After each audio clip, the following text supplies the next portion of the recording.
The chamber was too beautiful for what was about to happen inside it. Claire Abbott had been standing for 4 hours. Her feet hurt. Her back hurt. She had not shown either. The Sovereignty Council chamber floated at the center of a station the size of a small moon, and it was built from materials that humans did not yet have. Names for pale and smooth and faintly glowing like the inside of something alive. 6,000 years of alien architecture pressed down on her from every direction. She was a woman from Ohio standing inside a cathedral that predated her civilization by 5 millennia. She stood straight. There were 400 delegates in that room, representing 11 species, all of them watching her with the particular attention of people who already knew what they were going to decide and were simply waiting for the ceremony to end. Lena Marsh had written the warning. That was the word they used internally. The warning, always with the definite article, always lowercase, as though it were a thing already known and already decided which it was. Lena had spent 3 years on it. The original version was 3 pages. Long, careful, diplomatic, full of conditional language and the word please used 4 times.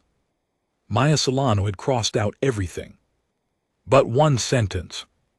Claire had read that one sentence so many times in the weeks before she could say it without looking at the page. She said it now. The translation matrix rendered it into every dialect simultaneously in 14 languages with one universal mathematical proof of intent attached, so that no one in that room could claim they had not understood. The sentence said, withdraw from the Kepler corridor within 90 days, or humanity would ensure they regretted that they had not. That was all. That was the whole of it. For a moment the chamber was very quiet. Then Vethkun laughed. He was the high arbiter of the council, and he was not a cruel creature. That was the part that stayed with Claire later on the long trip home, staring at the dark outside her window. He was not mocking her. He was not being vicious. His laugh was polite, measured, the kind of laugh a man gives when a child explains something very seriously that the child does not fully understand. Then the rest of the chamber laughed. Claire thanked them for their time. She left. On Earth, in a building buried under 300 ft of Colorado rock, Lena Marsh was watching the chamber feed on a 6-second delay. She had a coffee cup in her hand that had been empty for an hour. She had not noticed. When the laughter started, she set it down on the desk very carefully, like she was afraid of breaking something. Maya Solano was standing behind her. She did not say anything. She pulled out her phone and sent one encrypted message. The message went to Cole Hardgrove. It said, start the clock. Cole was in his office on the same floor 3 doors down. He was 54 years old, born in a small town in Iowa, and he had been in the fleet for 32 years. He read the message once. He looked out the window for a long time. Outside there was nothing to see, 300 ft of rock and then the Colorado sky somewhere above it. He looked at the wall anyway, the way men look at windows even when there is nothing there. Then he started making calls. 18 days later, a young analyst named Aaron Voss was running routine scans from a patrol vessel at the edge of the Kepler corridor when his instruments returned a result that he did not believe. He ran the scan again, then a third time. The Drenati fleet was entering the Corridor. Not withdrawing. Moving in. He sat with that information for a full minute before he called Lena. They're not leaving, he said. No, Lena said. They're not. Aaron was 26. He had a degree in xenolinguistics from a university in Virginia.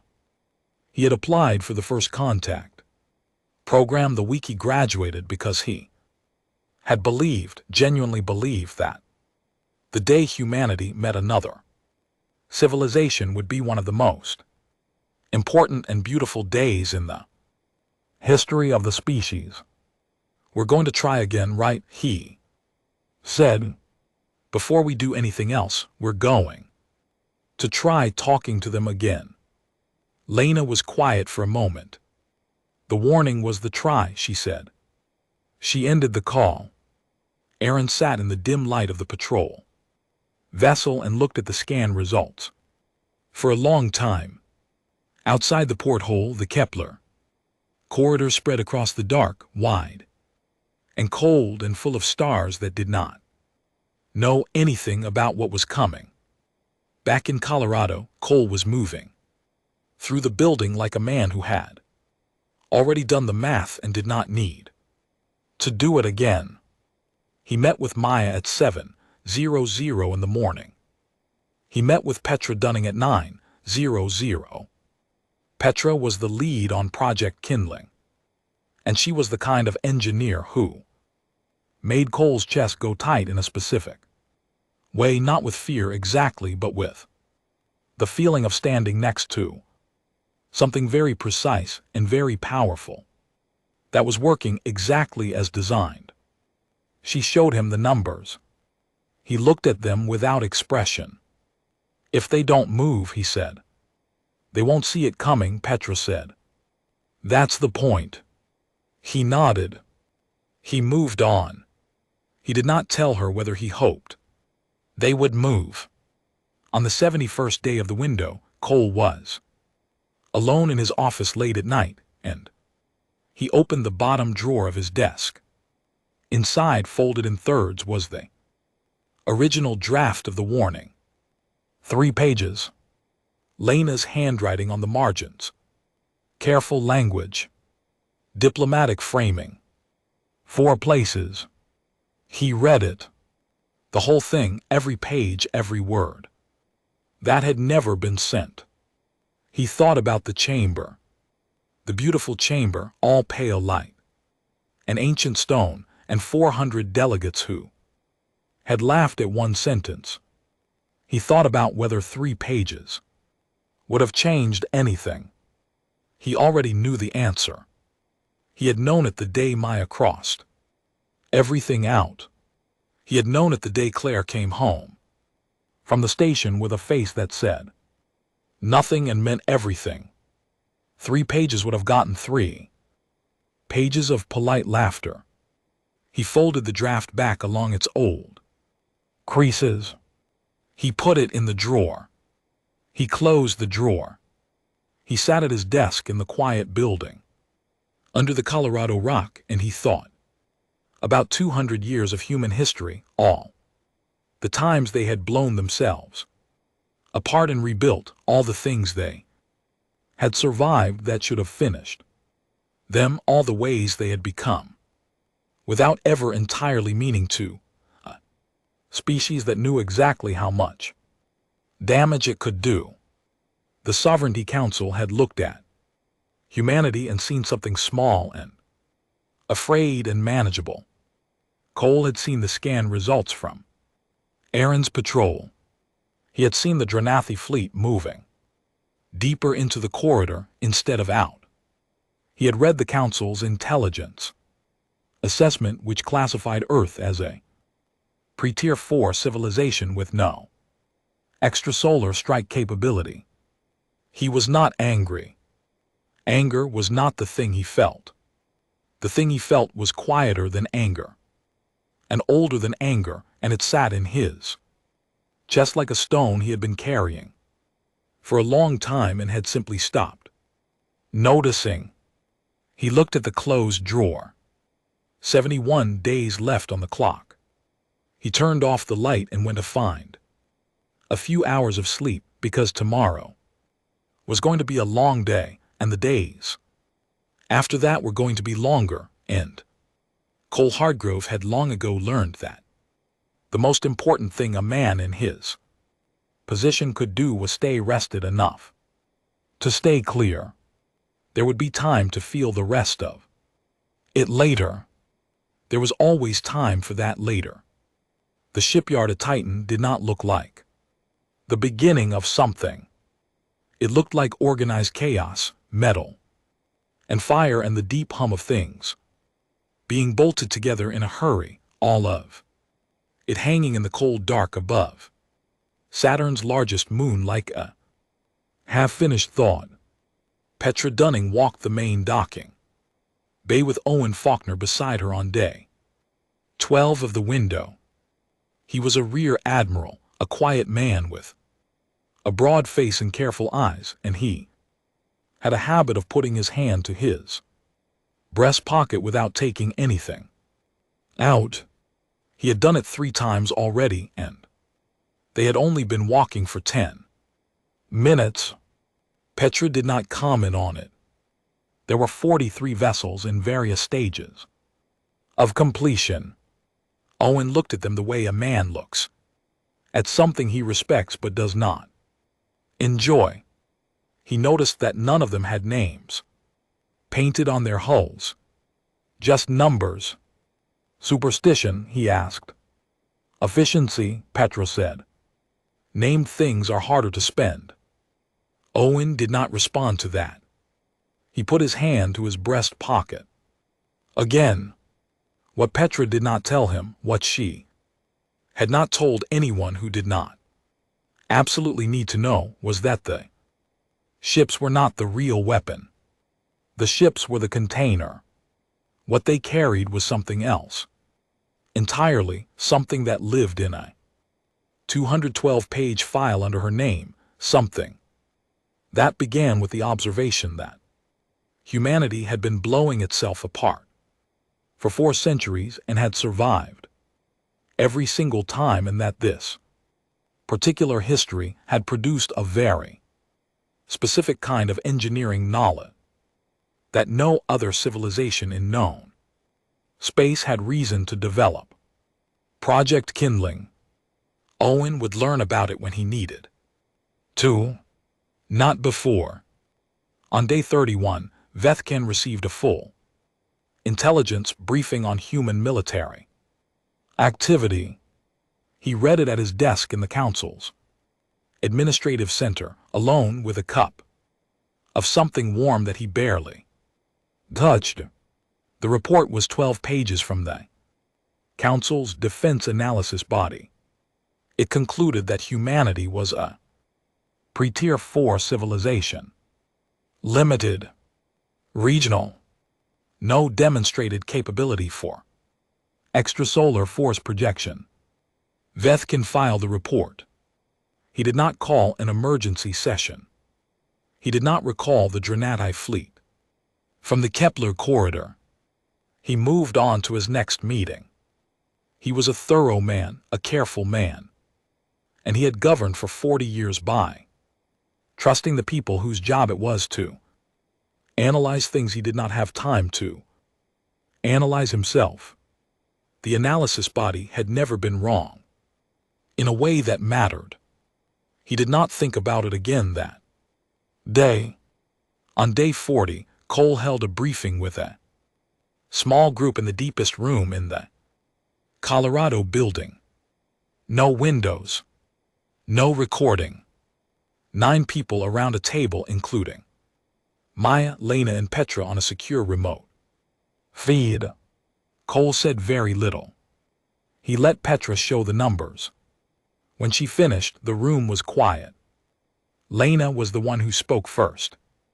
If they move before day 90, we stand down. Yes, Cole said. And if they don't? Cole looked at the table. Then we do what we said we would do. No one argued. No one cheered. They sat with it, each one alone in their own version of the calculation. And then they got up and went back to their separate jobs. Dex Calloway could not sleep. He had not slept properly in over a week. When Owen found him in his quarters at 3:00 in the morning on day 67, running probability matrices on a handheld screen, the strike group was assembled and waiting at a point in deep space with no official designation on any map that the Sovereignty Council had access to. Owen leaned in the doorway in his off-duty shirt and looked at Dex with the patience of a man who had seen this particular version of insomnia before. Most men read when they can't sleep. Owen said, "I am reading," Dex said. "Numbers aren't reading. Numbers don't lie to me." Owen came in and sat in the chair by the desk. He did not look at his pocket. Dex noticed the absence of the gesture and said nothing. "The Salvari didn't vote for this," Owen said. "No," Dex said. He kept looking at his screen. The Salvari were a client species under the Council's protection, smaller, older, in their own way, caught in the middle of something they had no part in. Starting, this fact lived in Dex's chest in a way that the numbers could not reach. He ran the matrices anyway. The mission parameters were clear. Petra had been very clear. Not destruction. Demonstration. The difference mattered. He kept telling himself it mattered. Owen sat with him for a while without talking, the way men who have been in the fleet long enough sometimes sit, present without demanding anything, close enough to be company, quiet enough not to intrude. After a while, Owen got up and went back to his own quarters. Dex watched him go. He looked at his screen. He kept running the numbers until the light outside the porthole changed. On day 88, Aaron came to Lena's office at 2:00 in the morning. He had been running deep translations of Sovereignty communications for 72 hours, with almost no sleep, and it showed. He had the look of a man who had found something he had not been looking for, and was not sure what to do with it. "They think we're bluffing," he said. He set his translation work on her desk. The Sovereignty's internal communications were not encrypted at the level they should have been, which was itself a kind of statement about how seriously they took the threat. "They put us in the same category as the Salvari," Aaron said. "The same category. Afraid. Manageable. They think the warning was posturing." Lena looked at the translations. She looked at them for a long time. "Go home, Aaron," she said. "I sleep." "I know. Go anyway." He went. At the door he turned back like he wanted to say something else, but whatever it was, he left it there in the doorway and took himself home. Lena sat alone in the dark office. On her desk was a photograph of herself as a child, maybe 9 years old, at an air show in Houston, craning her neck back to look at something in the sky. She had been fearless about it. Just a kid, neck all the way back, mouth open, watching something big and fast, and loud tear across the blue above her, like the world was showing off. She turned the photograph face down. She did not know why she did it. She did not think about why. Day 89 came and went. Day 90 began at 600 Universal Standard. Cole was already at his station when the clock hit 0. He had arrived 40 minutes early and sat in the quiet room and had a cup of bad coffee and did not think about the 3 pages in his desk drawer back in the other building. He looked at the screen in front of him. He looked at the blinking cursor next to Dex Calloway's open channel. He breathed in. He breathed out. The clock hit 0. He opened the channel. Cole said one word. Execute. That was all. No speech. No ceremony. The channel closed. 6 minutes after the 90-day window ended. Dex Calloway's strike group out of that. Light travel at the edge of the Salvari home system, and humanity began doing what it had promised to do. Dex stood at the front of the bridge and looked at the system on the main screen. 3 planets, 2 inhabited. A star at the center of it all. Yellow, white, and steady, the same kind of star that sat at the center of humanity's own home system. He had noticed that before in the briefing materials. He had not mentioned it to anyone. Behind him, the crew was very quiet. Not the nervous quiet of people who were afraid. The different kind of quiet, focused, deliberate, like the inside of a room, where something precise was about to happen. This is a demonstration, Dex said. He said it to the room, not to anyone. Person. Not a battle. We are showing them a door. What they do with the door is their choice. He paused. Let's open the door. The crew moved. The fleet moved. Petra Donning's weapon was elegant.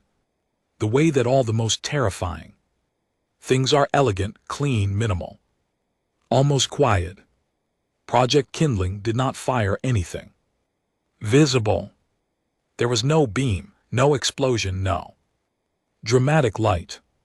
A series of carefully placed devices deployed ahead of the fleet created a resonance pattern in the space around the Salvari star. A pattern that had taken Petra 4 years to calculate, and that required, as she had noted in her file, a civilization with 4 centuries of experience surviving its own destructive ingenuity to even think of. The star stuttered. For 11 minutes and 40 seconds, its energy output dropped to 34% of normal. On Salvari Prime, the sky dimmed in the middle of the day. Not dark, just wrong. The way a light goes wrong in a room. Before a bulb dies, that uncertain between thing quality that makes the stomach go cold before the brain has finished processing what is happening. Salvari scientists scrambled to their instruments. Their defense networks came online. Every scan, every sensor, every piece of detection equipment they had went looking for a ship, a weapon, a source. There was nothing there. Nothing on any reading. Just a star that had forgotten how to be. A star for 11 minutes. Then the star came back. Fully. Cleanly. As if nothing had happened. On the night side of Salvari Prime. Every screen, every communication channel, every broadcast system received the same message in 11 languages at once. The message said this was the demonstration. The next message will not be a demonstration. It was signed United Earth Fleet Command. 14 hours after the fleet had come and gone, an analyst in the Sovereignty Council's Intelligence Center picked up an unusual signal from the Salvari system. It was not a distress call. It had no standard structure. It was a star map coordinate and a temperature reading. The temperature reading was wrong. The analyst assumed equipment error. She logged it for review. She moved on to other things. Cole received the confirmation from Dex's fleet at 9:00 in the morning. He read the report once. All the numbers. All the data. 11 minutes and 40 seconds, a full return to normal output, no casualties, no structural damage to any inhabited world. He got up from his desk. He walked to the window in the corridor. Outside his office, through the small, narrow glass, he could see a slice of the outside. A Denver morning, gray and wet, ordinary. Rain coming down on ordinary streets, where people were walking to ordinary places, not knowing any of this. Maya came and stood beside him. "It worked," she said. "Yes," he said. They stood there. The rain came down. Neither of them said anything else for a long time. Cole did not feel what he had expected to feel. He had not examined what he expected to feel, which was its own kind of answer. He felt something that was not relief, and not satisfaction, and not grief. Exactly. Something that did not have a clean name. Something that sat in the chest like the stone he had been carrying since the night he read the 3 pages in his drawer, except the stone was the same size and weight it had always been. Winning did not change the weight of it. He had not expected it to. Aaron Voss intercepted the council's first internal communications response. On day 93. He translated it himself, went over it twice, and then sat very still at his desk for about 4 minutes. Then he called Lena. "They're scared," he said. His voice had something new in it. Not satisfaction either. Something more complicated. The voice of a person who had wanted very badly to be wrong about something, and was not wrong. "Good," Lena said. She sounded tired. Just tired. Aaron had thought she might sound relieved or grim or even a little satisfied, any of the things he would have expected from someone who had been right for 3 years and finally had the proof. She sounded none of those things. She sounded like a person who had not slept in a long time and was not going to sleep well for a long time more. Aaron sat with that after the call ended. He sat with the gap between what he had thought this moment would feel like and what it actually felt like. He went back to work. On day 94, Vethkin called an emergency session of the Sovereignty Council. It was the first emergency session in 230 years. He stood at the center of the beautiful chamber and read the human message aloud. He read it in his own language. The translation matrix rendered it for everyone else. He did not need to look at the screen to know every face in that room was different from the last time a human had stood here. Last time there had been laughter. Polite laughter. The laughter of 400 creatures who were certain of their place in the order of things. There was no laughter now. The chamber was very quiet in a way that was the opposite of the last time it had been quiet, not the quiet before a punchline, but the quiet of people who were doing very fast and very private recalculations. "Withdrawal," said the Fenari delegate from the far side of the room, "is on the table." Vethkin looked at the floor, then at the ceiling, then back at the room. He thought about the intelligence report he had filed on day 31. Pre-Tier 4 civilization. Limited. Regional. No extrasolar strike capability. He thought about 11 minutes and 40 seconds of a star going wrong. He thought about a 1-sentence warning that he had laughed at in the same room. "Withdrawal is on the table," he agreed. No one else spoke for a long moment. There was no laughter. Dex's fleet was already moving back to the rendezvous point when Cole authorized the second phase preparation. He did not authorize the second strike. Not yet. He gave Petra the go-ahead to have it. Ready. Standing by, not firing because Cole was still watching the council. Still giving the door he had opened a chance to mean something. He went back to his office. He sat down. He thought about the word please used 4 times in 3 pages that no one had ever read except him and Lena and Maya, and the fact that it had not mattered, and the fact that nothing he felt about that was going to change the shape of what came next. He opened his work. He kept going. The council sent the Dronitai not to negotiate, not to withdraw, to remove the problem at its source, to find the human command infrastructure. The fleet commanders, the people who had built the thing that made stars go wrong, and eliminate them before they could do it again. The Dronitai were 12-limbed, fast, and had been the sovereignty's enforcement arm for over 1,000 years. They had never lost a targeted strike operation. Their intelligence division spent 6 days building a picture of humanity's fleet positions using the most advanced sensing technology in known space. The picture they built was wrong by 4 light hours. Petra Dunning had built that error in.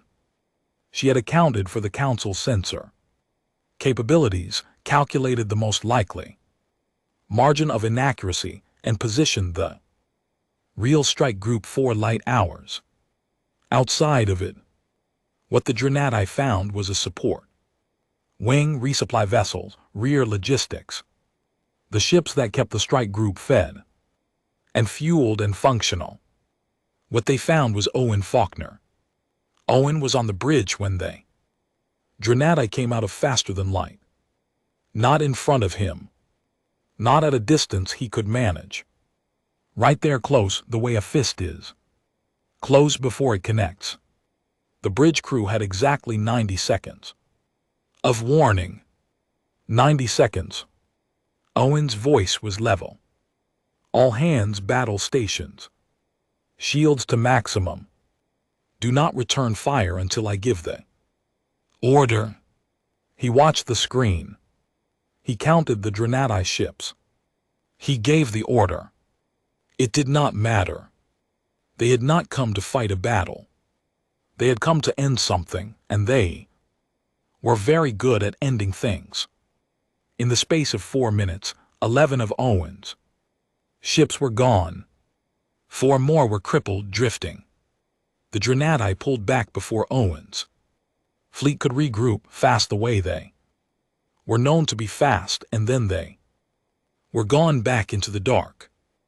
Owen stood on his bridge in the silence after and looked at the screen where 11 blips had been and were not now. He did not touch his breast pocket. He called damage reports. He called medical. He called Dex on a secure channel and gave a clear, factual account of what had happened in 90 seconds and 4 minutes. Then he went to his ready room. He sat on the edge of his chair. He did not sit on the edge of the bunk. That would have been the private version, and this was not the private version. He sat upright in his chair, in his uniform at his desk, like a man who was still at work even when he was alone. His hand went to his breast pocket. He did not take the photograph out. He sat there for exactly 12 minutes. Then he went back to his bridge. Cole got the report 3 hours later. He read every name. Every single name in the casualty list. All 240 of them, in the order they appeared. It took 47 minutes. He did not skim. He did not look away. He read every name the way he had read the 3 pages in his drawer, which was carefully, completely, with the full weight of his attention, because it was the least a name deserved. When he finished, he put the report down. He looked at the wall for a moment. Then he called Petra. Is the second demonstration ready? Yes, she said. How many systems can we reach? She told him. The number was large enough that the room felt different after she said it. I want council infrastructure, he said. Not civilian. Not a client species. Something that belongs to them directly. Something that they use. That narrows it to 3 targets. Which one costs them the most? Economically and symbolically, Petra said. There's one that's both. That one, Cole said. He ended the call. He sat for a moment. He looked at the closed drawer of his desk. He did not open it. Dex Calloway addressed his crew again. Before the second run, they were assembled in the main bay. About 60 people in 2 rough rows, and Dex walked out in front of them and looked at their faces. He knew most of them. He knew the ones who had family. He knew the ones who laughed too much, and the ones who barely laughed at all. The council's enforcement arm hit our support wing, he said. 240 people. Owen's people. No one moved. That changes nothing about this mission, he said. We do not go in angry. We do not go in to punish anyone. We go in to do the same thing we did before, which is open a door and let them choose whether to walk through it. A pause. The difference is that this time the door is bigger. He did not say anything else. They went back to their stations. Dex went back to the bridge. He sat in the command chair and looked at the route map on his screen and thought about Owen's face on the secure channel, still controlled, reporting casualties the way a man reports a weather front, and he felt something in his chest that he did not try to name. He gave the order when the time came. He watched the screens. He did not look away. The second demonstration hit a council logistics hub, a space-based network of stations that managed resource distribution for 4 systems. Not a military target. Not a civilian population. The operational infrastructure of a governing body that had just killed 240 people in a strike they had expected to go unanswered. The hub's central star went dark for 19 minutes, 3 times as long as the Salvari demonstration. The message sent this time was shorter. It said, "You were warned." Nothing else. Aaron Voss came to Lena's office on day 112 with the council's response. Communications. He did not sit down. He stood in the middle of the room with the translations in his hand and something on his face that Lena had not seen on him before. Not shock, not anger. Something quieter. The look of a person who has been watching something happen for a long time and has finally finished understanding what they were watching. They want to talk, he said. They're using the word negotiate. They're using the word terms. I know, Lena said. Was there ever any other way? He asked. Was this always the only thing that would make them listen? Lena looked at him for a moment. She looked at the translations. She looked at the turned-down photograph on the edge of her desk that she had not turned back over since day 88. She did not answer. That was its own answer, and Aaron knew it. He set the translations on her desk. He left. Lena sat alone in the room. She thought about a 9-year-old kid at an airshow craning her neck at the sky with her whole heart. She thought about 3 pages with the word please in them 4 times. She thought about 240 names and a stone that did not get lighter when you did the right thing. She pulled the translations toward her and got back to work. Outside in the corridor, Aaron Voss walked back to his desk and sat down and stared at his screen for a long time, without doing anything. Then very quietly, he began filling out a transfer request to the Deep Exploration Division. He did not send it that night. He just wrote it. He saved it. He closed his screen and went home. Claire Abbott made the same walk. Same station. Same corridor. Same 4-hour stand in the same beautiful chamber, all pale light and ancient stone and the weight of 6,000 years sitting on every surface. She had practiced keeping her face still for weeks before the first visit. She did not need to practice anymore. She was different. The chamber was different. The delegates were the same creatures, but arranged differently in her mind. No longer 400 faces waiting to be politely amused. 400 faces that had spent the past several weeks running calculations they did not like the results of. Vethkin presented the terms. They were real terms. Full withdrawal from the Kepler corridor, reparations to the Salvari system, formal recognition of Earth as a tier, one sovereign power with full standing in all sovereignty proceedings. Claire listened.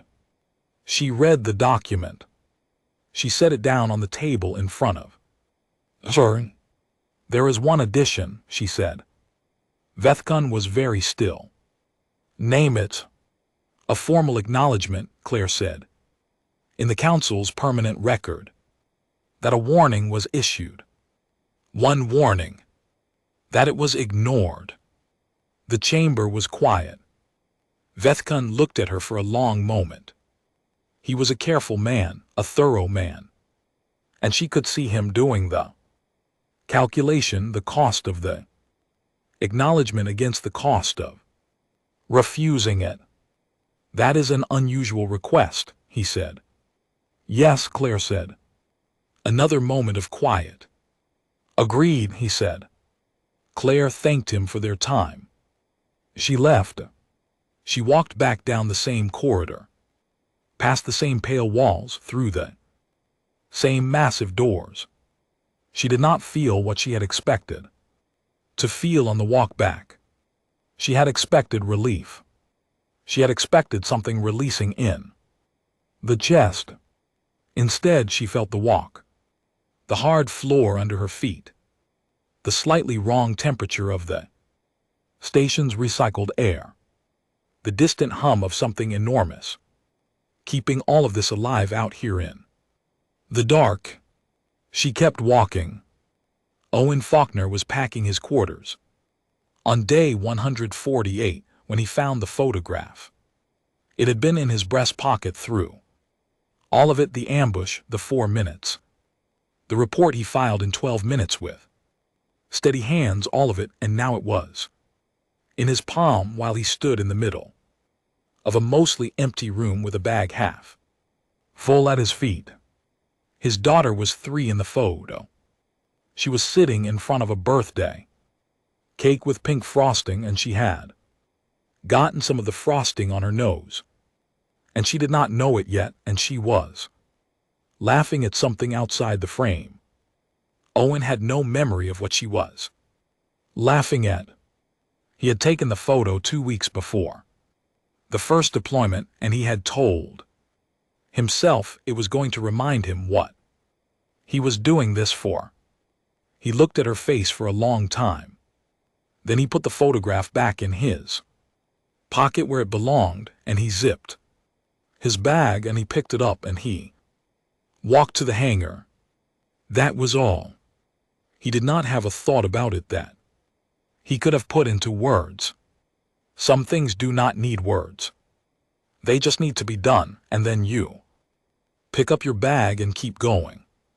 Petra Dunning was in the project kindling lab on day 153, going through the decommissioning process for the primary systems when Dex came to find her.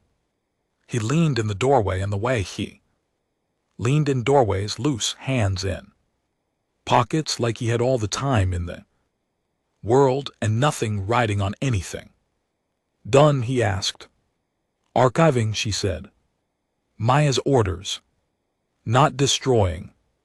Dex looked at the system she was powering down one by one. Think we'll need it again. Not from the council, Petra said. They understand now. They're not going to forget what they saw from someone else. Petra kept working. She moved from one panel to the next, logging each step, doing it the right way, the careful way. She did not answer the question out loud. Her not answering was the answer, and Dex received it without any expression. He nodded once, pushed off the door frame, and left. Petra kept working. Aaron Voss sent the transfer request on day 159. Lena found out from Maya the following morning. She went to his desk before he could finish clearing it. He was wrapping a small plant in paper, a stubborn little thing he had been keeping on his windowsill for 2 years. He was being careful with it. You don't have to go, Lena said. I know, he said. He kept wrapping. She stood in the doorway of the small office. She had known Aaron since he was a 23-year-old graduate who had applied to the first contact program with a letter that used the words profound opportunity and hope for interspecies understanding. She had hired him partly because of those words, because she had meant them too once, in that clean and uncompromised way. I thought first contact was going to be different, Aaron said. He was not angry when he said it. That was the part that was hardest to hear. He said it the way a person states a fact about the weather, a thing that is simply true and that you cannot argue with because it is not an argument. It was first contact, Lena said. It just did not look the way we expected. He picked up his box. At the door he turned and gave her a small smile. Not a happy smile. The kind a person gives when they're going to be okay eventually and they know it, but eventually is not today. Then he was gone. Lena stood in the room. His desk was clean. The plant indentations were still in the carpet from where the pot had sat for 2 years. She looked at them for a moment. Then she went back to her own office. Cole Hargrove was at his desk when the aide knocked and entered on day 180. She was young, professionally composed, and she told him that the Sovereignty Council's formal acknowledgement had been officially entered into their permanent record. One line. A warning was issued. The warning was ignored. Cole thanked her. She left. He sat alone. He opened the bottom drawer of his desk. He took out the 3 pages, folded in thirds along the same old creases. He unfolded them and laid them on the desk in front of him. 3 pages of careful language. Diplomatic framing, conditional clauses. The word please used 4 times. Lena's margin notes in small handwriting. On the 2nd page. A sentence on the 3rd page that began, "We extend this appeal in good faith and in the spirit of." He read all of it. Again. He thought about Claire walking into the chamber twice. About Owen's face on a secure channel, reporting 240 names in a flat, steady voice. About Dex saying this is a demonstration, not a battle to a crew that needed to believe the distinction mattered. About Aaron wrapping his plant in paper. with the careful attention of someone trying very hard not to think about something. He thought about Petra archiving instead of destroying, because the galaxy was large and the council was not its only occupant. He folded the pages back along the old creases. He put them back in the drawer. He closed it. Outside, through the corridor window, Denver was doing what Denver did. Gray sky, rain coming down, the city going about its business with no knowledge of the things that had been decided in the rooms below it. People walking, people in coats, a bus going somewhere, a kid on the corner looking at something on a phone. Cole watched the rain for a while. He thought about a one-sentence warning that had been laughed at in the most beautiful chamber he had ever seen the inside of, from a recording on a 6-second delay. He thought about the fact that the acknowledgement was now in the record, not for the council, not as a lesson for anyone, just because it was true, and true things deserve to be written down somewhere, even if the writing of them did not change the weight of anything. He turned away from the window. He sat back down at his desk. He opened his work. He kept going. The rain kept coming down, and somewhere, 400 light-years away, a line sat in a ledger that would exist for as long as the Sovereignty Council kept its records, which was to say for as long as anything kept records at all. One warning. Ignored. The rest of it was history now. Cole Hargrove had never found history particularly comforting. He had always found it more useful than comforting, which was a different thing entirely, and probably the more honest thing. He kept working until the rain stopped. Then he kept working anyway.